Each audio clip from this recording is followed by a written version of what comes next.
ಓಂ ಶಂಕರಂ ಶಂಕರಾಚಾರ್ಯಂ ಕೇಶವಂ ಬಾದರಾಯಣಂ ಸೂತ್ರಭಾಷ್ಯಕೃತೌ ವಂದೇ ಭಗವಂತೌ ಪುನಃ ಪುನಃ ಭಗವಂತೌ ಪುನಃ ಪುನಃ. ಶ್ರೀಮಚ್ಛಂಕರ ಭಗವತ್ಪಾದಾಚಾರ್ಯರ ಅದ್ವೈತ ಸಾರ್ವಭೌಮ ಚಕ್ರವರ್ತಿ ಜಗದ್ಗುರು ಸಿದ್ಧಾರೂಢ ಮಹಾಸ್ವಾಮಿಗಳವರ, ಜಗದ್ಗುರು ಶಿವರಾಮವಧೂತರ, ಜಗದ್ಗುರು ಭಾರತೀ ಅಪ್ಪಾಜಿಯವರ ಪವಿತ್ರ ಚರಣಾರವಿಂದಗಳಲ್ಲಿ ಅನಂತಕೋಟಿ ಶಿರಸಾಷ್ಟಾಂಗ ಪ್ರಣಾಮವನ್ನು ಸಲ್ಲಿಸುತ್ತೇನೆ. ಶ್ರೀಮಚ್ಛಂಕರ ಭಗವತ್ಪಾದಾಚಾರ್ಯರು ಪ್ರಶ್ನೋತ್ತರಿ ಮಣರತ್ನಮಾಲಾ ಗ್ರಂಥದೊಳಗೆ 6ನೇ ಶ್ಲೋಕದೊಳಗೆ ಒಂದು ಪ್ರಶ್ನೆಯನ್ನು ಮಾಡ್ತಾ ಇದ್ದಾರೆ. ಮೃತಶ್ಚ ಕೋವಾ, ಈ ಲೋಕದೊಳಗೆ ಮೃತ್ಯು ಅನ್ನುವಂಥದ್ದು ಯಾವುದು? ಮೃತ್ಯು ಅಂತ ಯಾವುದಕ್ಕೆ ಕರೀತಾ ಇದ್ದಾರೆ ಅನ್ನುವಂಥ ಒಂದು ಪ್ರಶ್ನೆ. ಮೃತ್ಯು ಅಂತಂದರೆ ನಾವು ಮರಣ ಅಂತ ಹೇಳ್ತಾ ಇದ್ದೇವೆ.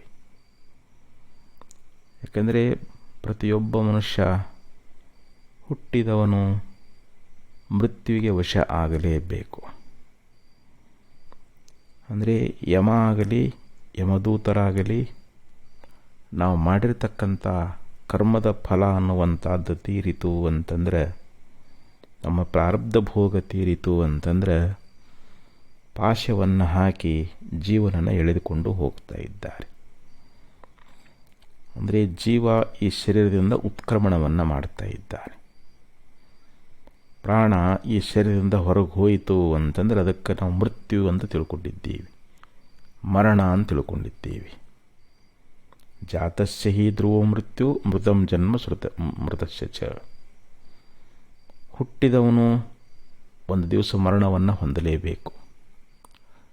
ಇವತ್ತು ಮಹಾರಾಜನಾಗಿರಲಿ ಅಥವಾ ಪಂಡಿತನಾಗಿರಲಿ, ಪಾಮರನಾಗಿರಲಿ, ಯಾರೇ ಆಗಿರಲಿ, ಪ್ರತಿಯೊಬ್ಬರಿಗೂ ಕೂಡ ಮರಣ ಅನ್ನುವಂಥದ್ದು ನಿಶ್ಚಿತ. ಮರಣವನ್ನು ತಪ್ಪಿಸಲಿಕ್ಕೆ ಯಾರಿಂದಲೂ ಸಾಧ್ಯವಿಲ್ಲ. ಆದರೆ ಜೀವನ್ಮುಕ್ತರಾಗಿರ್ತಕ್ಕಂಥ ಪುರುಷರು ಅವರು ಮೃತ್ಯುವಿಗೆ ವಶಗತರಾಗುವುದಿಲ್ಲ. ಅಂದರೆ ಅತ್ರೈವ ಪ್ರಾಣ ಸಮೋಲಿಯಂತೆ ಅಂತ ಹೇಳ್ತಾರೆ. ಅವರು ಪರಬ್ರಹ್ಮ ಸ್ವರೂಪಿಗಳಾಗಿರುವುದರಿಂದ ಅವರು ಮೊದಲು ಜೀವನ್ಮುಕ್ತಿ ವಿಲಕ್ಷಣ ಆನಂದವನ್ನು ಅನುಭವಿಸ್ತಾರೆ. ಜೀವಂತ ಇರುವಾಗ ಅವರ ಪ್ರಾಣಗಳು ಬ್ರಹ್ಮದಲ್ಲಿಯೇ ಲಯವನ್ನು ಹೊಂದ್ತಾ ಇದ್ದಾವೆ. ಅವರು ದೇಹವನ್ನು ಬಿಟ್ಟ ನಂತರದಲ್ಲಿ ಮುಕ್ತರೇ ಆಗಿಬಿಡ್ತಾ ಇದ್ದಾರೆ. ನಾವು ಅವರಿಗೆ ಮರಣವನ್ನು ಹೇಳಲಿಕ್ಕೆ ಬರಂಗಿಲ್ಲ, ಅವರು ಮುಕ್ತಾತ್ಮರು. ಆದರೆ ಅಜ್ಞಾನಿಯಾಗಿರ್ತಕ್ಕಂಥ ಜೀವ ಮಾತ್ರ ಅವನು ಮಾಡಿರ್ತಕ್ಕಂಥ ಒಂದು ಕರ್ಮಾನುಸಾರವಾಗಿ ಅವನು ಒಳ್ಳೆ ಪುಣ್ಯ ಕಾರ್ಯಗಳನ್ನು ಮಾಡಿದ್ದ ಅಂತ ತಿಳ್ಕೊಳ್ರಿ. ಭಾಳಷ್ಟು ಯಜ್ಞ, ಯಾಗ, ಹೋಮ, ಹವನ, ದಾನ, ಧರ್ಮ, ಪರೋಪಕಾರ ಇತ್ಯಾದಿ ಒಳ್ಳೆಯ ಸತ್ಸಂಗಾದಿಗಳನ್ನು ಮಾಡಿ ಭಾಳ ಪುಣ್ಯ ಸಂಪಾದನೆ ಮಾಡಿದ್ದ ಅಂತಂದರೆ ದೇವತೆಗಳು ಬಂದು ಅವನನ್ನು ಸ್ವರ್ಗಲೋಕಕ್ಕೆ ತೆಗೆದುಕೊಂಡು ಹೋಗ್ತಾ ಇದ್ದಾರೆ. ಅವನು ಶಿವನ ಸಾಕ್ಷಾತ್ಕಾರ ಮಾಡಿಕೊಂಡಿದ್ದ, ಶಿವನನ್ನು ಒಲಿಸಿಕೊಂಡಿದ್ದ ಅಂತಂದರೆ ಕೈಲಾಸದಿಂದ ದೂತರು ಬಂದು ಅವನನ್ನು ಶಿವಲೋಕ ಕರ್ಕೊಂಡು ಹೋಗ್ತಾ ಇದ್ದಾರೆ. ಅವನು ವಿಷ್ಣು ಭಕ್ತನಾಗಿದ್ದ ಅಂತಂದರೆ ವಿಷ್ಣುವಿನ ಉಪಾಸನೆಯಿಂದ ಆ ವಿಷ್ಣುವಿನ ಕೃಪೆಗೆ ಪಾತ್ರನಾಗಿದ್ದಾದರೆ ವಿಷ್ಣು ದೂತರು ಬಂದು ಅವನಿಗೆ ವೈಕುಂಠಕ್ಕೆ ಕರೆದುಕೊಂಡು ಹೋಗ್ತಾ ಇದ್ದಾರೆ. ಈಗೊಬ್ಬ ಪಾಪಿ ಅದಾನ ಅಂತ ತಿಳ್ಕೊಳ್ರಿ. ಅನೇಕ ಪಾಪಕರ್ಮಗಳನ್ನು ಮಾಡಿದಾನ ಅಂತಂದರೆ ಯಮದೂತರು ಬಂದು ಯಮಲೋಕಕ್ಕೆ ಕರ್ಕೊಂಡು ಹೋಗ್ತಾರೆ. ಅವನು ಮಾಡಿರ್ತಕ್ಕಂಥ ಕರ್ಮಗಳಿಗೆ ಫಲವನ್ನು ನೀಡ್ತಾ ಇದ್ದಾರೆ. ನಾವು ಹೀಗೆ ಒಂದು ಮೃತ್ಯು ಅಂತಂದ್ರೇನು? ಮರಣ. ಮೃತ್ಯುವಶನಾಗಿರ್ತಕ್ಕಂಥವನು ಅವನು ಎಲ್ಲವನ್ನು ಕಳ್ಕೊಂಡಂತೆ ಅಂತ. ಅಂಥ ಒಂದು ಮೃತ್ಯು ಅನ್ನುವಂಥದ್ದು ಯಾವುದಕ್ಕೆ ನಾವು ಮೃತ್ಯು ಅಂತ ಕರಿಬೇಕು ಅಂತಂದ್ರೆ ಅದಕ್ಕೆ ಆಚಾರ್ಯ ಉತ್ತರ ಕೊಡ್ತಾ ಇದ್ದಾರೆ. ಅಪಯಶಃ ಸ್ವಕೀಯಂ ಅಂತ ಹೇಳಿದರು. ಅಂದರೆ ತನ್ನ ಒಂದು ಅಪಕೀರ್ತಿ ಅನ್ನುವಂಥದ್ದು. ಯಶಃ ಅಂದರೆ ಕೀರ್ತಿ, ಆ ಕೀರ್ತಿಯನ್ನು ಕಳ್ಕೊಳ್ಳುವಂಥದ್ದು. ಸ್ವಕಿ ಅಂದರೆ ತನ್ನದೇ ಆಗಿರತಕ್ಕಂಥ ಒಂದು ಅಪಕೀರ್ತಿ ಎನ್ನುವಂಥದ್ದು. ಮಾನವನಿಗೆ ಅಪಕೀರ್ತಿಗಿಂತಲೂ ದೊಡ್ಡ ಮೃತ್ಯು ಅನ್ನುವಂಥದ್ದು ಯಾವುದಾದರೂ ಅದೇನು ಅಂತಂದರೆ ಇಲ್ಲ. ಅದಕ್ಕೆ ಗೀತೆಯೊಳಗೆ ಅರ್ಜುನ ಹೇಳ್ತಾನೆ, ಸಂಭಾವಿತಸ್ಯ ಚ ಕೀರ್ತಿ ಮರಣಾದತಿರಿಚ್ಯತೆ. ಸಂಭಾವಿತಸ್ಯ ಅಂದರೆ ಸಂಭಾವಿತರಿಗೆ ಬರ್ತಕ್ಕಂಥ ಒಂದು ಅಪಕೀರ್ತಿ, ಅವಮಾನ ಅನ್ನುವಂಥದ್ದು ಇದು ಮರಣಕ್ಕಿಂತಲೂ ಹೆಚ್ಚಿಂದು ಅಂತ ಹೇಳ್ತಾ ಇದ್ದಾರೆ. ಅಂದರೆ ನಾವು ಅಪಕೀರ್ತಿಯನ್ನು ಹೊಂದಿದ್ದೀವಿ ಅಂತಂದ್ರೆ ನಾವು ಮರಣವನ್ನು ಹೊಂದಿದಂತೆ ಅಂತ ಅರ್ಥ. ನಾವು ಇಲ್ಲಿ ಅಪಕೀರ್ತಿ ಅಂದರೆ ಲೋಕದೊಳಗೆ ಮನುಷ್ಯನಿಗೆ ಅಪಕೀರ್ತಿ ಎನ್ನುವಂಥದ್ದು ಯಾವಾಗ ಬರ್ತದೆ, ಅವ ಅಪಕೀರ್ತಿಯನ್ನು ಯಾಕೆ ಪಡಿತಾನೆ ಅಂತಂದರೆ ಅವನು ಮಾಡಿರ್ತಕ್ಕಂಥ ದುಷ್ಕರ್ಮಗಳಿಂದ. ನಾವೇನಾದರೂ ಲೋಕದೊಳಗೆ ಭಾಳ ಹಿಂಸೆ ಮಾಡಾಕತ್ತೀವಿ ಅಂತ ತಿಳ್ಕೊಡ್ರಿ, ಯಾರನ್ನೂ ಕೊಲೆ ಮಾಡೋದು, ಇಂಥವು ಅನೇಕ ಹಿಂಸಾದಿ ಕೃತ್ಯಗಳನ್ನು ಮಾಡಿದಾಗ ನಾವು ಅಪಕೀರ್ತಿಯನ್ನು ಪಡಿತಾ ಇದ್ದೀವಿ.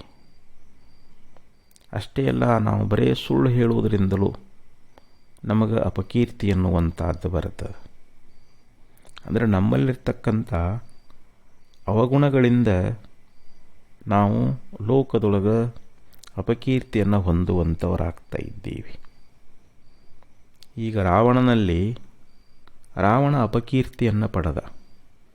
ಅವನು ಶ್ರೇಷ್ಠ ಬ್ರಾಹ್ಮಣನಾಗಿದ್ದರೂ, ವೇದ ಪಾಂಡಿತ್ಯವನ್ನು ಪಡ್ಕೊಂಡಿದ್ರೂ ಕೂಡ ಅವನು ಒಳ್ಳೆಯ ಲಂಕಾಧಿಪತಿಯಾಗಿದ್ದ, ಒಳ್ಳೆಯ ಶೂರ ಪರಾಕ್ರಮಶಾಲಿಯಾಗಿದ್ದ. ಆದರೂ ಅವನಲ್ಲಿ ಒಂದು ಕಾಮ ಅನ್ನುವಂಥ ದುಷ್ಟಗುಣ ಅನ್ನುವಂಥದ್ದು ಬಂದಿದ್ದಿದ್ರೆ ಆ ಸೀತಾದೇವಿಯನ್ನು ಅಪಹರಿಸಿದ್ದರಿಂದ ಅವನು ಲೋಕದೊಳಗೆ ಅಪಕೀರ್ತಿಯನ್ನು ಹೊಂದುವಂಥವನಾದ. ಹಾಗೆ ದುರ್ಯೋಧನನೂ ಕೂಡ ಅವನಲ್ಲಿರ್ತಕ್ಕಂಥ ಒಂದು ದುಷ್ಟಗುಣಗಳಿಂದ ಅವನು ತನ್ನ ಸಹೋದರರಾಗಿರ್ತಕ್ಕಂಥ ಪಾಂಡವರನ್ನು ಪ್ರೀತಿ ಮಾಡಲಿಲ್ಲ, ಅವ್ರ ಮೇಲೆ ದ್ವೇಷವನ್ನೇ ಸಾಧಿಸಿದ. ಪಾಂಡವರನ್ನು ಸಾಯಿಸಬೇಕು ಅಂತ ಅರಮನೆಯೊಳಗೆ ಅವರಿಗೆ ವಾಸದ ವ್ಯವಸ್ಥೆಯನ್ನು ಮಾಡಿ ಅದಕ್ಕೆ ಬೆಂಕಿಯನ್ನು ಹಚ್ಚುವಂಥವನಾದ. ಹೀಗೆ ದುರ್ವಾಸರಿಂದ ಪಾಂಡವರಿಗೆ ಶಾಪವನ್ನು ಕೊಡಿಸಿ ಅವರನ್ನು ನಾಶ ಮಾಡಬೇಕು ಅಂಥೇಳಿ ಮಧ್ಯರಾತ್ರಿಯೇ ಎಲ್ಲೊಳಗೆ ದುರ್ವಾಸ ಋಷಿಗೆ, ನೀವು ಹೋಗಿ ಮಧ್ಯರಾತ್ರಿಯಲ್ಲಿ ಪಾಂಡವರಿಗೆ ಅರಣ್ಯದಲ್ಲಿ ಅದಾರ, ಅವರಿಗೆ ನೀವು ಅನ್ನವನ್ನು ಕೇಳ್ರಿ, ಅವ್ರು ಕೊಡಲಿಲ್ಲ ಅಂದ್ರೆ ನೀವು ಅವ್ರಿಗೆ ಶಾಪ ಕೊಡ್ರಿ ಅಂಥೇಳಿ ಅವ್ರ ಕಡೆಯಿಂದ ವರದಾನವನ್ನು ತಗೊಂಡ ದುರ್ಯೋಧನ. ಮತ್ತು ಭೀಮನಿಗೆ ವಿಷಪ್ರಾಶನ ಮಾಡಿಸಿದ. ಇಂಥ ಒಂದು ಅನೇಕ ದುರ್ಗುಣಗಳಿಂದ ದುರ್ಯೋಧನ ಲೋಕದೊಳಗೆ ಅಪಕೀರ್ತಿಯನ್ನು ಪಡ್ಕೊಂಡ. ತುಂಬಿದ ಸಭೆಯೊಳಗೆ ದ್ರೌಪದಿಯ ವಸ್ತ್ರಾಪಹರಣವನ್ನು ಮಾಡಿಸಿದ. ಇದು ದುರ್ಗುಣ. ಅವನಲ್ಲಿರ್ತಕ್ಕಂಥ ದುರ್ಗುಣದಿಂದ ಅವನಿಗೆ ಅಪಕೀರ್ತಿ ಅನ್ನುವಂಥದ್ದು ಬಂತು. ಇಂಥ ಅನೇಕ ಉದಾಹರಣೆ ನಾವು ಲೋಕದಲ್ಲಿ ನೋಡ್ತಾ ಇದ್ದೀವಿ. ಅಂದರೆ ಯಾರು ದುರಾಚಾರಿಗಳಾಗಿರ್ತಾ ಇದ್ದಾರ, ದುರ್ಗುಣದಿಂದ ಕೂಡಿಕೊಂಡಿರ್ತಾ ಇದ್ದಾರ, ಅವರು ಲೋಕದಲ್ಲಿ ಅಪಯಶಸ್ಸನ್ನು ಪಡಿತಾರೆ, ಅಪಕೀರ್ತಿ ಅನ್ನುವಂಥದ್ದನ್ನು ಪಡಿತಾರೆ. ನಮಗೆ ಅಪಕೀರ್ತಿ ಬಂದದ ಅಂತಂದ್ರೆ ಅದು ನಮಗೆ ಮರಣ ಬಂದ ಹಾಗೆ. ಅಡಿಕೆಗೆ ಹೋದ ಮಾನ ಆನೆ ಕೊಟ್ಟರೂ ಬಾರದು ಅಂತ ಹೇಳ್ತಾರೆ. ನಮಗೆ ಅವಮಾನ ಆಯಿತು ಅಂತಂದರೆ ಲೋಕದೊಳಗೆ ನಾವು ಅವಮಾನವನ್ನು ಹೊಂದಿದ್ದೀವಿ ಅಂತಂದರೆ ಅದು ಮತ್ತೆ ಪುನಃ ನಮಗೆ ಬರ್ತದೇನೋ ಅಂತಂದರೆ ಇಲ್ಲ, ಅದು ಮರಣ ಬಂದ ಹಾಗೆ ಅಂತ. ಅವಮಾನ ಆದರೆ ನಮಗೆ ಮರಣ ಬಂದ ಹಾಗೆ ಅಂತ ಹೇಳ್ತಾ ಇದ್ದಾರೆ. ಅದಕ್ಕೆ ನಾವು ಯಾವಾಗಲೂ ಕೀರ್ತಿಯನ್ನು ಸಂಪಾದನೆ ಮಾಡಬೇಕು. ಕೀರ್ತಿರ್ರಕ್ಷಣಮಾದಿಷ್ಟಂ ಕೀರ್ತಿರ್ಹಿ ಪರಮಂ ಧನಂ ನಷ್ಟಕೀರ್ತಿರ್ಮನುಷ್ಯಸ್ಯ ಜೀವಿತಂ ನಿಷ್ಫಲಂ ಸ್ಮೃತಂ. ಒಬ್ಬ ಸುಭಾಷಿತಕಾರ ಒಂದು ಶ್ಲೋಕದಲ್ಲಿ ನಮ್ಮನ್ನು ಕುರಿತು ಬಹು ಸುಂದರವಾಗಿ ಉಪದೇಶವನ್ನು ನೀಡುತ್ತಾ ಇದ್ದಾನೆ. ಕೀರ್ತಿರ್ರಕ್ಷಣಮಾದಿಷ್ಟಂ ಅಂತ ಹೇಳಿದ. ಅಂದರೆ ನಾವು ಯಾವಾಗಲೂ ಕೀರ್ತಿಯನ್ನು ಕಾಪಾಡಿಕೊಳ್ಬೇಕು ಅಂತ ಹೇಳ್ತಾ ಇದ್ದಾನೆ. ನಾವು ಜಾಗೃತೆಯಿಂದ ಬದುಕಬೇಕು, ನಾವು ವಿವೇಕವಂತರಾಗಿ ಬದುಕಬೇಕು. ನಮ್ಮಲ್ಲಿ ಒಂದು ವಿವೇಕ ಅನ್ನುವಂಥದ್ದಿತ್ತು ಅಂತಂದರೆ, ಪುಣ್ಯ ಪಾಪಗಳ ಒಂದು ವಿವೇಕ ನಮ್ಮಲ್ಲಿ ಇದ್ದರೆ ನಾವು ಯಾವಾಗಲೂ ಪುಣ್ಯವನ್ನೇ ಮಾಡ್ತೀವಿ. ಮನುಷ್ಯ ತಾನು ಮಾಡ್ತಕ್ಕಂಥ ಪುಣ್ಯಗಳಿಂದ ಕೀರ್ತಿಯನ್ನು ಪಡೀತಾ ಇದ್ದಾನೆ. ಈಗ ಸತ್ಯ ಹರಿಶ್ಚಂದ್ರ, ಅವನಿಗೆ ಎಂಥ ಒಂದು ಪ್ರಸಂಗ ಬಂದ್ರೂ ಕೂಡ ಸತ್ಯವನ್ನೇ ಮಾತಾಡಿದ. ಸತ್ಯಕ್ಕೋಸ್ಕರ ರಾಜ್ಯವನ್ನೇ ಪರಿಪಾಲನೆ ಮಾಡಿದ, ತ್ಯಾಗ ಮಾಡಿದ. ಸತ್ಯವನ್ನು ಕಾಪಾಡುವುದಕ್ಕೋಸ್ಕರವಾಗಿ ತನ್ನ ಹೆಂಡತಿಯನ್ನೇ ಮಾರಿದ. ತಾನೂ ಕೂಡ ಸುಡುಗಾಡು ಕಾಯುವಂಥ ಪ್ರಸಂಗ ಬಂತು. ಎಂಥ ಪ್ರಸಂಗ ಬಂದರೂ ಕೂಡ ಅವನು ಸುಳ್ಳು ಮಾತಾಡಲಿಲ್ಲ. ಹೀಗಾಗಿ ಸತ್ಯ ಹರಿಶ್ಚಂದ್ರ ಅಂತೇಳಿ ಲೋಕದಲ್ಲಿ ಅವನು ಕೀರ್ತಿಯನ್ನು ಪಡ್ಕೊಂಡ. ಅದಕ್ಕೆ ಇಲ್ಲಿ ಸತ್ಯ ನುಡಿಯುವಂಥದ್ದು ಒಂದು ಕೀರ್ತಿಯನ್ನು ತಂದು ಕೊಡ್ತದೆ. ಹಾಗೆ ದಾನ ಮಾಡ್ತಕ್ಕಂಥದ್ದು, ನಾವು ಸತ್ಪಾತ್ರದೊಳಗೆ ನಮ್ಮಲ್ಲಿರ್ತಕ್ಕಂಥ ಧನವನ್ನಾಗಲಿ ನಮ್ಮಲ್ಲಿರುವಂಥ ಒಳ್ಳೆಯ ವಸ್ತುಗಳನ್ನು ನಾವು ದಾನ ಮಾಡ್ತೇವಲ್ಲ, ಅದು ಏನು ಅನಿಸ್ಕೊಳ್ತದೆ, ಅದು ನಮ್ಮ ಕೀರ್ತಿಯನ್ನು ತಂದು ಕೊಡ್ತದೆ. ಕರ್ಣ ದಾನಸೂರ ಅಂಥೇಳಿ ಹೇಳಿಸಿಕೊಂಡ. ಎಲ್ಲರೂ ದಾನಸೂರ ಕರ್ಣ ಅಂತಲೇ ಕರೀತಾ ಇದ್ದಾರೆ.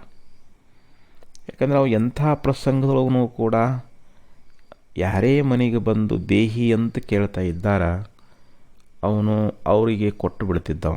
ಅವ್ರು ಏನು ಕೇಳ್ತಾರೋ ಅದನ್ನು ದಾರಿ ಎರಿತಿದ್ದ. ಅವನ ಜೀವನದೊಳಗೆ ಯಾರೂ ಕೂಡ ಇಲ್ಲ ಅಂತ ಹೋಗಿಲ್ಲ. ಪ್ರತಿಯೊಬ್ಬರಿಗೂ ಕೂಡ ಅವರು ಕೇಳಿದ್ದನ್ನು ಕೊಟ್ಟಿದ್ದಾನೆ. ಒಂದು ಸಲ ದುರ್ಯೋಧನನಿಗೆ ಅನಿಸ್ತು, ಎಲ್ಲರೂ ಕರ್ಣನನ್ನೇ ವರ್ಣನ ಮಾಡ್ತಾ ಇದ್ದಾರ, ನಾನೂ ಕೂಡ ದಾನಸೂರ ಅನಿಸ್ಕೊಳ್ಬೇಕು ಅಂಥೇಳಿ ಇವನು ಒಂದು ಪ್ರತಿಜ್ಞೆ ಮಾಡಿದ್ದ. ನಾನು ಇನ್ನು ಮೇಲೆ ಯಾರೇ ಬಂದು ದಾನ ಕೇಳಿದ್ರೂ ಕೂಡ ಅವರಿಗೆ ಕೇಳಿದ್ದನ್ನು ನಾನು ಕೊಡ್ತಾ ಇದ್ದೀನಿ ಅಂತ ಎಲ್ಲ ಕಡೆಯಲ್ಲಿ ಡಂಗ್ರ ಸಾರಿ ಹೇಳಿದ. ಆವಾಗ ಓಹೋ, ದುರ್ಯೋಧನನು ಕೂಡ ಇನ್ನು ದಾನ ಕೊಡ್ತಾನಂತೇಳಿ ಎಲ್ಲರೂ ಬಂದು ದಾನ ಕೇಳಲಿಕ್ಕೆ ಹತ್ತಿದರು. ಒಂದು ದಿವಸ ಒಬ್ಬ ಬ್ರಾಹ್ಮಣ ಬರ್ತಾ ಇದ್ದಾನೆ. ಮಹಾರಾಜರೇ, ನಾನು ಮಗನ ಒಂದು ಮದುವೆಯನ್ನು ಮಾಡಬೇಕಾಗ್ಯದ, ಅದಕ್ಕೆ ನನಗೆ ಒಂದು ಬಂಡಿ ತುಂಬ, ಒಂದು ಚಕ್ಕಡಿ ತುಂಬ ನನಗೆ ಕಟ್ಟಿಗೆ ಬೇಕಾಗ್ಯದ, ನನಗೆ ಇನ್ನೊಂದು ತಿಂಗಳಿಗೆ ಕೊಡಬೇಕು ಅಂತಂದ. ದುರ್ಯೋಧನ ಆಗಲಿ ಅವಶ್ಯವಾಗಿ ಕೊಡ್ತೀನಿ ಅಂತ ಹೇಳಿದ.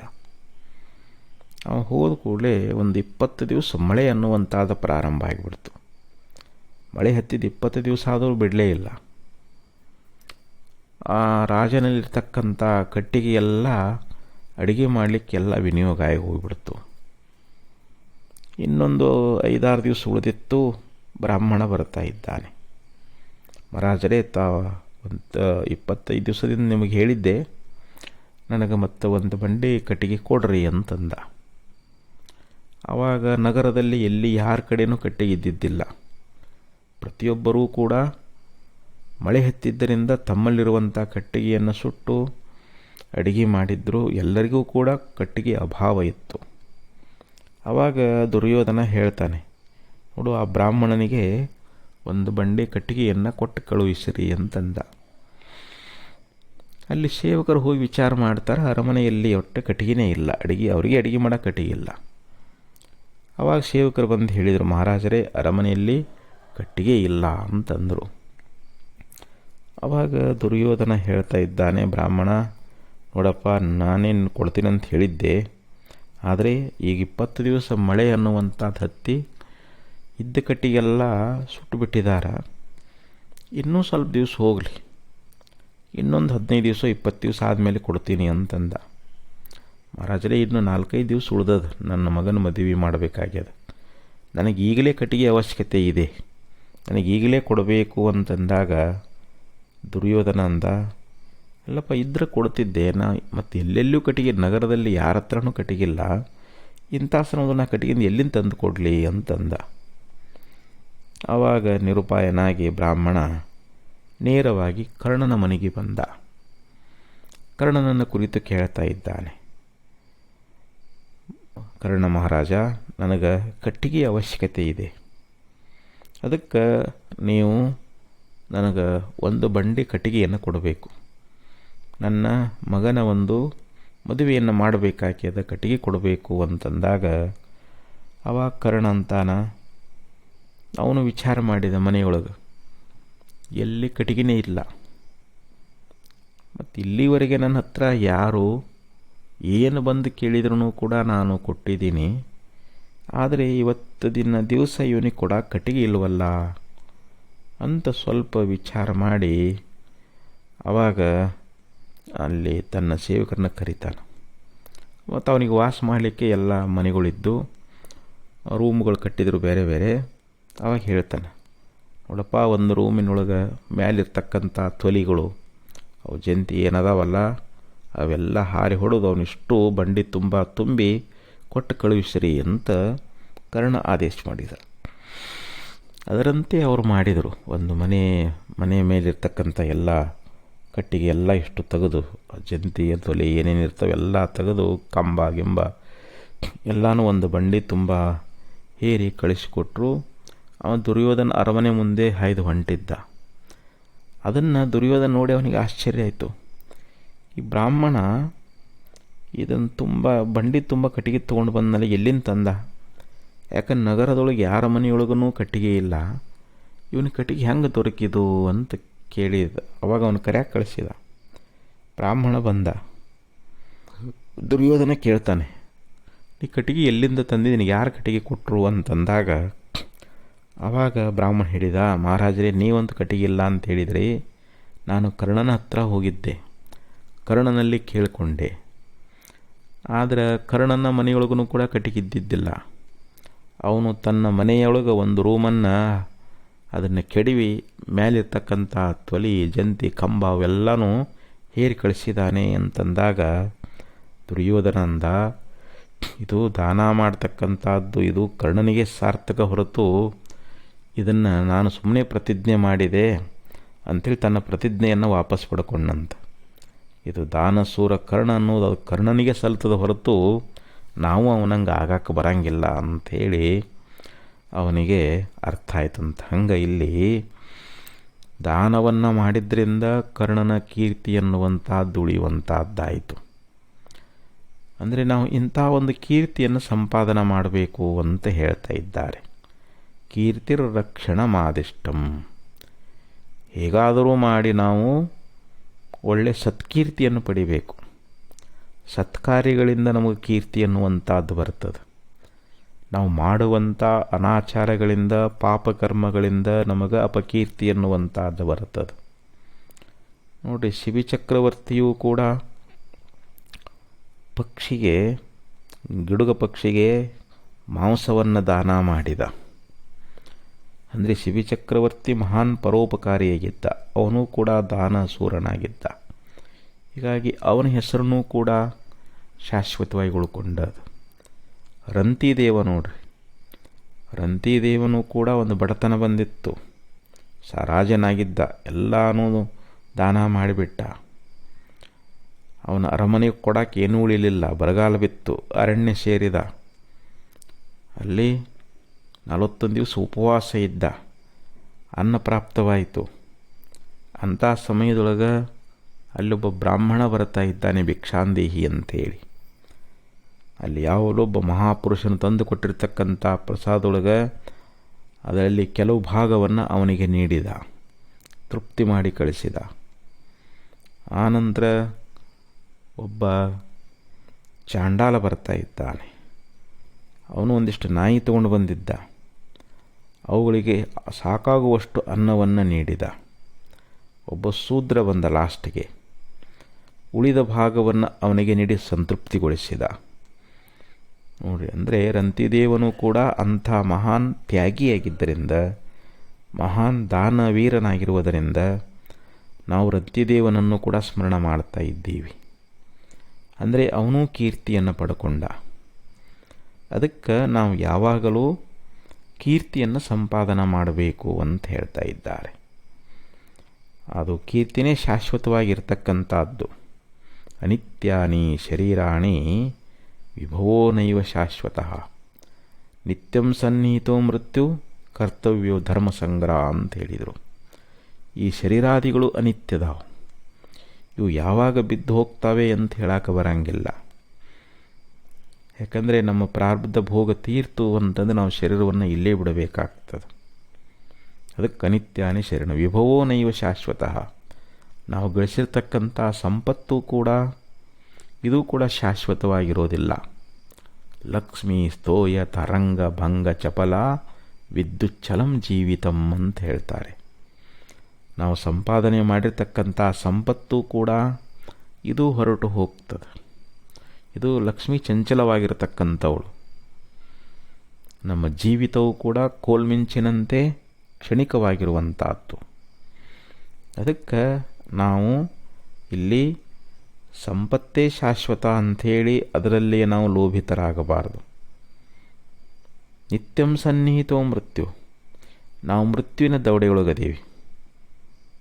ಅನಿತ್ಯಾನಿ ಶರೀರಾಣಿ ವಿಭೋ ನೈವ ಶಾಶ್ವತ ನಿತ್ಯಂ ಸನ್ನಿಹಿತೋ ಮೃತ್ಯು ಕರ್ತವ್ಯೋ ಧರ್ಮ ಸಂಗ್ರಹ ಅಂತ ಹೇಳ್ತಾ ಇದ್ದಾರೆ. ಮೃತ್ಯು ನಮಗೆ ಯಾವಾಗ ನಮ್ಮನ್ನು ತಿಂದು ಹಾಕ್ತದೆ ಅಂತ ಹೇಳಕ್ಕೆ ಬರೋದಿಲ್ಲ. ಅದಕ್ಕೆ ನೀನು ಧರ್ಮವನ್ನು ಸಂಪಾದನೆ ಮಾಡು ಅಂತ ಹೇಳ್ತಾರೆ. ಧರ್ಮದಿಂದ ನೀನು ಕೀರ್ತಿಯನ್ನು ಪಡಿತಿ. ಧರ್ಮರಾಜ ತನ್ನ ಧರ್ಮವನ್ನು ಪರಿಪಾಲನೆ ಮಾಡಿದ. ಅದಕ್ಕೆ ಅವನಿಗೆ ಯುಧಿಷ್ಠಿರನಿಗೆ ಧರ್ಮರಾಜ ಅನ್ನುವಂತನ ಅವನಿಗೆ ನಾಮ ಬಂತು. ಅವನು ಧರ್ಮದಿಂದಲೇ ಕೀರ್ತಿವಂತನಾದ. ಅದಕ್ಕೆ ಇಲ್ಲಿ ಧರ್ಮ ಕೀರ್ತಿ ದ್ವಯಂ ಸ್ಥಿರಂ ಅಂತಾರೆ. ನಾವು ಗಳಿಸಿರ್ತಕ್ಕಂಥ ಧರ್ಮ ಮತ್ತು ಕೀರ್ತಿ ಎನ್ನುವಂಥದ್ದು ಇವೆರಡೂ ಸ್ಥಿರವಾಗಿರ್ತಕ್ಕಂಥವುಗಳು ಅಂತ ಹೇಳಿದರು. ಅದಕ್ಕೆ ಇಲ್ಲಿ ಸ್ಥಿರವಾಗಿರ್ತಕ್ಕಂಥ ಧರ್ಮ ಮತ್ತು ಕೀರ್ತಿಯನ್ನೇ ಸಂಪಾದನೆ ಮಾಡಬೇಕು ಅಂತ ಹೇಳ್ತಾ ಇದ್ದಾರೆ. ಅದಕ್ಕೆ ಇಲ್ಲಿ ನೀತಿಕಾರ ಹೇಳಿದಂತೆ ಕೀರ್ತಿರ್ಹಿ ಪರಮಂ ಧನಂ. ಈ ಕೀರ್ತಿ ಎನ್ನುವಂಥದ್ದೇ ಶ್ರೇಷ್ಠವಾಗಿರ್ತಕ್ಕಂಥ ಸಂಪತ್ತು ಅಂತ ಹೇಳಿಸ್ಕೊಳ್ತದೆ. ನಷ್ಟಕೀರ್ತಿಯರ ಮನುಷ್ಯಸ್ಯ ಜೀವಿತಂ ನಿಷ್ಫಲಂ ಸ್ಮೃತಂ ಅಂತ ಹೇಳಿದರು. ಕೀರ್ತಿಯನ್ನು ಕಳ್ಕೊಂಡಿರ್ತಕ್ಕಂಥ ಮನುಷ್ಯನ ಬಾಳು ವ್ಯರ್ಥ ಅಂತ ಹೇಳ್ತಾ ಇದ್ದಾರೆ. ಮನುಷ್ಯ ಅಪಕೀರ್ತಿಯನ್ನು ಹೊಂದಿದ ಅಂತಂದ್ರೆ, ತನ್ನ ಕೀರ್ತಿಯನ್ನು ಕಳ್ಕೊಂಡ ಅಂತಂದ್ರೆ ಅವನ ಜೀವನ ನಿಷ್ಫಲ ಅಂತ ಹೇಳಿಸ್ಕೊಳ್ತದೆ. ಅವನು ಬದುಕಿದ್ರೂ ಸತ್ತ ಹಾಗೆ ಅಂತ. ಅದಕ್ಕೆ ನಾವು ಯಾವಾಗಲೂ ಅಪಕೀರ್ತಿಯನ್ನು ಹೊಂದಬಾರದು. ನಾವು ಒಳ್ಳೆಯ ಕೀರ್ತಿವಂತರಾಗಬೇಕು ಅಂತಂದರೆ ಸಾಧು ಸತ್ಪುರುಷರ ಸಂಘದಲ್ಲಿರಬೇಕು. ಅವ್ರು ಹೇಳ್ತಕ್ಕಂಥ ಉಪದೇಶವನ್ನು ಕೇಳಬೇಕು. ಅವರು ಹೇಳಿದಂತೆ ನಾವು ನಡೀಬೇಕು. ಯಾಕಂದ್ರೆ ನಮಗೆ ಸನ್ಮಾರ್ಗದ ಬೋಧವನ್ನೇ ಮಾಡ್ತಾರೆ. ನಾವು ಜೀವನದೊಳಗೆ ಹೆಂಗೆ ಬದುಕಬೇಕು ಅನ್ನೋದನ್ನು ನಮಗೆ ಕಲಿಸಿಕೊಡ್ತಾರೆ. ಅನೇಕ ಸದ್ಗುಣ ನಮಗೆ ಉಪದೇಶ ಮಾಡ್ತಾ ಇದ್ದಾರೆ. ಆ ಸದ್ಗುಣಗಳಿಂದ ಮನುಷ್ಯ ಲೋಕದಲ್ಲಿ ಕೀರ್ತಿಯನ್ನು ಪಡೀತಾ ಇದ್ದಾನೆ. ನಾವು ಪರಮಾತ್ಮನ ತಿಳ್ಕೊಳ್ಳಿಕ್ಕೆ ಪ್ರಯತ್ನ ಮಾಡಿದ್ದೀವಿ ಅಂತಂದರೆ, ನಾವು ತಪಸ್ಸು ಮಾಡೋದ್ರಿಂದ, ಧ್ಯಾನ ಮಾಡೋದ್ರಿಂದ, ಭಜನಾ ಮಾಡೋದ್ರಿಂದ, ನಾವು ಭಗವಂತನನ್ನು ಕುರಿತು ನಾವೇನು ಆರಾಧನೆ ಮಾಡ್ತಾ ಇದ್ದೀವಿ ಅದರಿಂದ ನಮಗೆ ಕೀರ್ತಿ ಅನ್ನುವಂಥದ್ದು ಬರ್ತದೆ. ನೋಡಿ, ಅನೇಕ ಜನ ಸಂತರಾಗಲಿ, ಶರಣರಾಗಲಿ, ಅನುಭಾವಿಗಳಾಗಲಿ, ದಾಸಶ್ರೇಷ್ಠರಾಗಲಿ ಅವರೆಲ್ಲರೂ ಭಗವದ್ ಆರಾಧನೆಯನ್ನು ಮಾಡಿದರು. ಭಗವತ್ ಸಾಕ್ಷಾತ್ಕಾರವನ್ನು ಮಾಡಿಕೊಂಡರು. ಅವರು ಒಳ್ಳೆಯ ಸುಚಾರಿತ್ರ್ಯವಂತರಾದರು. ಹೀಗಾಗಿ ಅವರು ಲೋಕದಲ್ಲಿ ಕೀರ್ತಿಯನ್ನು ಪಡ್ಕೊಂಡ್ರು. ಅಂದರೆ ನಾವು ಶ್ರೇಷ್ಠವಾದ ಭಕ್ತಿಯನ್ನು ಮಾಡೋದ್ರಿಂದಲೂ ನಾವು ಕೀರ್ತಿಯನ್ನು ಪಡೀತಾ ಇದ್ದೀವಿ. ಭಕ್ತ ಪ್ರಹ್ಲಾದ ಹರಿಯನ್ನು ಸ್ಮರಣ ಮಾಡಿ ವಿಷ್ಣು ಪರಮಾತ್ಮನನ್ನು ಧ್ಯಾನಿಸಿ ಅವನು ಕೂಡ ವಿಷ್ಣುವಿನ ಸಾಕ್ಷಾತ್ಕಾರ ಪಡ್ಕೊಂಡ. ಅವನಿಗೂ ಕೂಡ ಅವನು ಮಾಡಿರ್ತಕ್ಕಂಥ ಭಕ್ತಿ ಅವನಿಗೆ ಕೀರ್ತಿಯನ್ನು ತಂದು ಕೊಡ್ತು. ಭಕ್ತ ಮಾರ್ಕಂಡೇಯ ಭಕ್ತಿಯನ್ನು ಮಾಡಿ ಮೃತ್ಯುವನ್ನು ಗೆದ್ದ, ಮೃತ್ಯುಂಜಯನಾದ, ಶಿವನ ಕೃಪೆಗೆ ಪಾತ್ರನಾದ. ಆ ಮಾರ್ಕಂಡೇಯನನ್ನು ಕೂಡ ನಾವು ಸ್ಮರಣ ಮಾಡ್ತಾ ಇದ್ದೀವಿ. ಹಾಗೆ ಸತಿ ಸಾವಿತ್ರಿಯಾಗಲಿ ಸತಿ ಅನುಸೂಯ ಆಗಲಿ ಅವರು ತಮ್ಮ ಪಾತಿವ್ರತ್ಯ ಧರ್ಮದಿಂದ ಲೋಕದೊಳಗೆ ಕೀರ್ತಿವಂತರಾದರು. ಸತಿ ಅನುಸೂಯ ತ್ರಿಮೂರ್ತಿಗಳನ್ನು ಬ್ರಹ್ಮ ವಿಷ್ಣು ಮಹೇಶ್ವರರನ್ನು ತನ್ನ ಪಾತಿವ್ರತ್ಯದಿಂದ ಶಿಶುಗಳನ್ನಾಗಿ ಮಾಡಿದ್ಲು. ಅವರಿಗೆ ಎದೆ ಹಾಲನ್ನು ಕುಡಿಸಿದ್ಲು ಶಿಶುಗಳನ್ನಾಗಿ ಮಾಡಿ. ಅಷ್ಟೇ ಅಲ್ಲ, ಸತಿ ಸಾವಿತ್ರಿಯೂ ಕೂಡ ತನ್ನ ಪತಿಗೆ ಬಂದಿರತಕ್ಕಂಥ ಮರಣವನ್ನು ಗೆದ್ಲು. ಅಂದರೆ ಅವನಿಗೆ ಅರಣ್ಯದೊಳಗೆ ಒಂದು ಆಯುಷ್ಯ ಮುಗಿದು ಹೋಗಿತ್ತು. ಅವನಿಗೆ ಪಾಶವನ್ನು ಹಾಕಿ ಯಮ ಒಯ್ತಾ ಇರಬೇಕಾದ್ರೆ ಸತಿ ಸಾವಿತ್ರಿ ಏನು ಮಾಡಿದ್ಲು, ಆ ಯಮನ ಜೊತೆಯಲ್ಲಿ ವಾದವನ್ನು ಮಾಡಿ ತನಗೆ ಪತಿಗೆ ಬಂದಿರತಕ್ಕಂಥ ಮೃತ್ಯುವನ್ನು ದೂರ ಮಾಡಿದ್ಲು. ಹೀಗೆ ಅವರು ಪಾತಿವ್ರತ್ಯ ಧರ್ಮದಿಂದ ಲೋಕದೊಳಗೆ ಕೀರ್ತಿಯನ್ನು ಸಂಪಾದನೆ ಮಾಡುವಂಥವರಾಗಿದ್ದಾರೆ. ಅದಕ್ಕೆ ನಾವು ಭಕ್ತಿಯನ್ನು ಮಾಡಿ ಆಗಲಿ, ಅದಕ್ಕೆ ವರಭಕ್ತಿಯಿಂದ ಸಚ್ಚರಿತ ಮುಂದುಂಟೆ, ಶ್ರೇಷ್ಠವಾಗಿರ್ತಕ್ಕಂಥ ಭಕ್ತಿಗಿಂತಲೂ ಮತ್ತೊಂದು ಸುಚಾರಿತ್ರ್ಯ ಎನ್ನುವಂಥದ್ದಿಲ್ಲ ಅಂತ ಹೇಳ್ತಾರೆ. ನಾವು ಒಳ್ಳೆ ಚಾರಿತ್ರ್ಯವಂತರಾಗಿ ಬದುಕಬೇಕಾಗಿತ್ತು ಅಂತಂದರೆ ನಮ್ಮಲ್ಲಿ ಶ್ರೇಷ್ಠವಾದ ಭಕ್ತಿ ಇರಬೇಕು ಅಂತ ಹೇಳಿದರು. ಹಂಗೆ ಇಲ್ಲಿ ಮನುಷ್ಯ ಸತ್ಯದಿಂದ ತಾನು ಮಾಡತಕ್ಕಂಥ ಪರೋಪಕಾರಾದಿಗಳಿಂದ ತನ್ನಲ್ಲಿರ್ತಕ್ಕಂಥ ಧನವನ್ನು ಸತ್ಕಾರ್ಯಗಳಿಗಾಗಲಿ ಸತ್ಪುರುಷರಿಗಾಗಲಿ ಕಷ್ಟದಲ್ಲಿದ್ದವರಿಗಾಗಲಿ ಅವನು ದಾನ ಮಾಡಿದ ಅಂತಂದರೆ ಅವನು ಲೋಕದಲ್ಲಿ ಕೀರ್ತಿಯನ್ನು ಪಡೀತಾ ಇದ್ದಾನೆ. ಅದಕ್ಕೆ ಇಲ್ಲಿ ಪಡೆದ ಅಪವಾದ ಮರಣ ಮಿನ್ನುಂಟೆ ಅಂತ ಹೇಳಿದರು. ನಿಜಮುನಿಗಳವರು ಹೇಳ್ತಾ ಇದ್ದಾರೆ, ನಮಗೆ ಅಪವಾದ ಬಂತು ಅಂತಂದರೆ ಅದಕ್ಕಿಂತಲೂ ಹೆಚ್ಚಿನ ಮರಣ ಅನ್ನುವಂಥದ್ದಿಲ್ಲ ಅಂತ ಹೇಳಿದರು. ಅಪವಾದ ಬಂದ್ರೆ ಅದು ಮರಣ ಬಂದ ಹಾಗೇನೆ ಅಂತ. ಅದಕ್ಕೆ ಇಲ್ಲಿ ಸಲ್ಲುವವರು ಅಲ್ಲಿಯೂ ಸಲ್ಲುವರಯ್ಯ, ಇಲ್ಲಿ ಸಲ್ಲದವರು ಅಲ್ಲಿಯೂ ಸಲ್ಲರಯ್ಯ ಅಂತ ಹೇಳ್ತಾರೆ. ಅಂದರೆ ಇಲ್ಲಿ ಯಾವನು ದುರಾಚಾರಿಯಾಗಿ ಬರೇ ಪಾಪಕರ್ಮಗಳನ್ನು ಮಾಡ್ತಾ ಲೋಕದೊಳಗೆ ಎಲ್ಲರಿಂದಲೂ ನಿಂದೆಯನ್ನು ಹೊಂದಿ ಎಲ್ಲರಿಂದಲೂ ಅವಮಾನಿತನಾಗಿ ಯಾವನು ಬದುಕ್ತಾ ಇದ್ದಾನೋ ಅವನು ಪರಲೋಕದಲ್ಲಿಯೂ ಕೂಡ ಅವನು ಸಲ್ಲೋದಿಲ್ಲ ಅಂತ. ಅಲ್ಲಿ ಪರಲೋಕದಲ್ಲಿಯೂ ಕೂಡ ಅವನಿಗೆ ಯಾರೂ ಗೌರವವನ್ನು ಕೊಡಲಾರರು. ನೋಡಿರಿ, ಅಪಕೀರ್ತಿಯನ್ನು ಹೊಂದಿರತಕ್ಕಂಥ ಪುರುಷನನ್ನು ಲೋಕದೊಳಗೆ ಯಾರೂ ಅವನಿಗೆ ಸೇರೋದಿಲ್ಲ. ಅವನಿಗೆ ಮಾನ ಗೌರವ ಏನೂ ಸಿಗೋದಿಲ್ಲ. ಅದಕ್ಕೆ ನಾವು ಅಪಕೀರ್ತಿಯನ್ನು ಹೊಂದದಂತೆ ಬದುಕಬೇಕಂತಾರೆ. ನಮ್ಮ ಜೀವನದೊಳಗೆ ಎಂದೂ ಅಪಕೀರ್ತಿ ಬಂದಿರಬಾರದು. ಅಂದರೆ ನಮ್ಮಲ್ಲಿರುವಂಥ ದುರ್ಗುಣಗಳನ್ನು ನಾವು ದೂರ ಮಾಡಿಕೊಳ್ಬೇಕು. ದುರಿತವನು ಎಳ್ಳಿರಿತನಾದರೂ ನೇತಿಗಳಿಯುವುದೇ ಚಂದಮಮ ಅಂತ ಹೇಳಿದರು. ನಾವು ಮಾಡುವಂಥ ಪಾಪ ಕಾರ್ಯ ಅದು ಅಲ್ಪ ಅದಂದ್ರೂ ಕೂಡ ಅದನ್ನು ನೇತಿಗಳಿಯುವುದೇ ಚಂದ ಅಂತ ಹೇಳ್ತಾರೆ. ನೀತಿಗಳಿಯುವುದು ಅಂತಂದ್ರೆ ಏನು? ಅದನ್ನು ನಾವು ಸಂಪೂರ್ಣವಾಗಿ ತ್ಯಾಗ ಮಾಡುವಂಥದ್ದು. ನಮ್ಮಲ್ಲಿರ್ತಕ್ಕಂಥ ಏನು ಪಾಪ ಅನ್ನುವಂಥದ್ದೇನಾದ ಅದನ್ನು ಸಂಪೂರ್ಣವಾಗಿ ನಾವು ತ್ಯಾಗ ಮಾಡಿದ್ದೀವಿ ಅಂತಂದ್ರೆ ಅದ ಇಲ್ಲಿ ಯಾವ ಶ್ರೇಷ್ಠವಾಗಿರ್ತಕ್ಕಂಥ ಒಂದು ಜೀವನಿಗೆ ಯೋಗ್ಯವಾಗಿರ್ತಕ್ಕಂಥದ್ದು ಅಂತ ಹೇಳ್ತಾ ಇದ್ದಾರೆ. ಅದಕ್ಕೆ ಇಲ್ಲಿ ಮನುಷ್ಯ ಯಾವಾಗಲೂ ಏನು ಮಾಡಬೇಕು ಅಂದರೆ ಕೀರ್ತಿಯನ್ನು ಪಡೆಯುವಂಥ ಒಂದು ಮಾರ್ಗದಲ್ಲಿ ಹೋಗಬೇಕು, ಅಂದರೆ ಸನ್ಮಾರ್ಗದಲ್ಲಿ ಹೋಗಬೇಕು ಅಂತ ಹೇಳ್ತಾರೆ.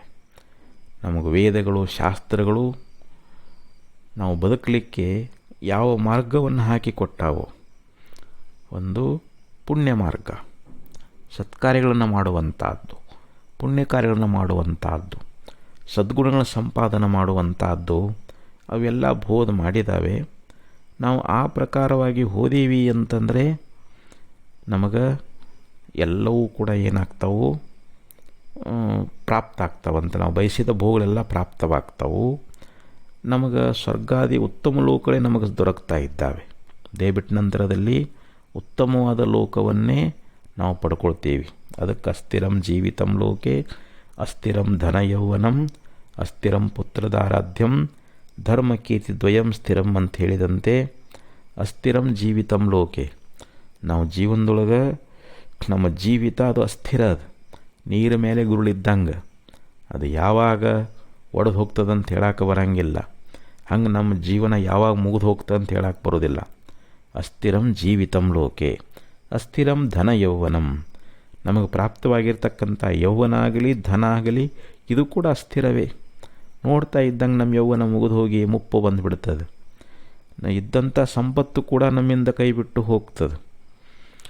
ಅಸ್ಥಿರಂ ಜೀವಿತಂ ಲೋಕೆ ಅಸ್ಥಿರಂ ಧನ ಯೌವನಂ ಅಸ್ಥಿರಂ ಪುತ್ರದಾರಾಧ್ಯಂ, ಪುತ್ರ ಆಗಲಿ ಹೆಂಡತಿ ಆಗಲಿ ಇವರು ಕೂಡ ಅಸ್ಥಿರವೇ. ಇವರು ಶಾಶ್ವತವಾಗಿ ನಮ್ಮ ಜೊತೆಯಲ್ಲಿ ಇರ್ತಾರಂತ ಹೇಳೋಕ್ಕಾಗಂಗಿಲ್ಲ. ಇವರು ಮುಂದೆ ನಾವರ ಸಾಯ್ಬೋದು ಅಥವಾ ನಮ್ಮ ಮುಂದೆ ಅವರಾದರೂ ಸಾಯ್ಬೋದು. ಅಂದರೆ ಯಾರೂ ಪರ್ಮನೆಂಟಾಗಿ ಇರಲಿಕ್ಕೆ ಸಾಧ್ಯವೇ ಇಲ್ಲ. ಪ್ರತಿಯೊಬ್ಬರೂ ಕೂಡ ಮೃತ್ಯುಗೆ ವಶ ಆಗ್ತಾ ಇದ್ದಾರೆ. ಧರ್ಮ ಕೀರ್ತಿ ದ್ವಯಂ ಸ್ಥಿರಂ ಅಂತ ಹೇಳ್ತಾರೆ. ಸ್ಥಿರವಾಗಿರ್ತಕ್ಕಂಥದ್ದು ಎರಡೇ, ಒಂದು ಧರ್ಮ, ನಾವು ಮಾಡಿರ್ತಕ್ಕಂಥ ಧರ್ಮ ಸ್ಥಿರವಾಗಿರ್ತದೆ, ನಾವು ಪಡೆದಿರ್ತಕ್ಕಂಥ ಕೀರ್ತಿ ಸ್ಥಿರವಾಗಿ ಉಳಿತದೆ. ನಮ್ಮ ದೇಹ ಅಳಿದು ಹೋದ್ರೂ ಕೂಡ ನಮ್ಮ ಕೀರ್ತಿ ಉಳಿಬೇಕಂತಾರೆ. ನಾವು ಮಾಡಿರ್ತಕ್ಕಂಥ ಉತ್ತಮ ಕಾರ್ಯಗಳು, ನಾವು ಲೋಕಕ್ಕೆ ಏನು ಹಿತ ಮಾಡ್ತೀವಿ, ನಾವು ಪುಣ್ಯ ಮಾಡ್ತೀವಿ, ಅದು ನಾವು ಗಳಿಸಿದ ಪುಣ್ಯ ನಮಗೆ ಉಳಿತದೆ. ನೋಡಪ್ಪ ಇಂಥವ್ರು ಇಂಥ ಒಳ್ಳೆಯ ಪುಣ್ಯದ ಕೆಲಸ ಮಾಡಿ ಹೋದರು ಅಂಥೇಳಿ ಲೋಕ ನೆನೆಸ್ತದೆ. ಅದಕ್ಕೆ ಅಪಕೀರ್ತಿಯನ್ನು ಹೊಂದಿರತಕ್ಕಂಥವ ಮನುಷ್ಯ ಅವನು ನಿಜವಾಗಿಯೂ ಮರಣ ಬಂದ ಹಾಗೆ. ಅವನನ್ನು ಯಾರೂ ಕೊಂಡಾಡುವುದಿಲ್ಲ, ಎಲ್ಲರೂ ಅವನನ್ನು ಹೀಯಾಳಿಸ್ತಾ ಇದ್ದಾರೆ. ಅದಕ್ಕೆ ನಾವು ಶ್ರೇಷ್ಠವಾಗಿರ್ತಕ್ಕಂಥ ಕೀರ್ತಿಯನ್ನೇ ಪಡ್ಕೊಂಡು ಬದುಕಬೇಕು ಅಂಥೇಳಿ ಹೇಳ್ಕೊಂಡು ಬರ್ತಾ ಇದ್ದಾರೆ. ಅಂಥ ಒಂದು ಅಪಯಶಸ್ಸನ್ನು ಅಪಕೀರ್ತಿಯನ್ನು ಪಡೆಯದೆ ನಾವೆಲ್ಲರೂ ಕೀರ್ತಿವಂತರಾಗೋಣ ಅನ್ನುವಂಥ ಎರಡು ಮಾತು ಸೂಚಕ ಅರ್ಪಿಸಿ ಇಲ್ಲಿಗೆ ವಿರಾಮಿಸ್ತಾ ಇದ್ದೇನೆ. ಓಂ ತತ್ಸತ್.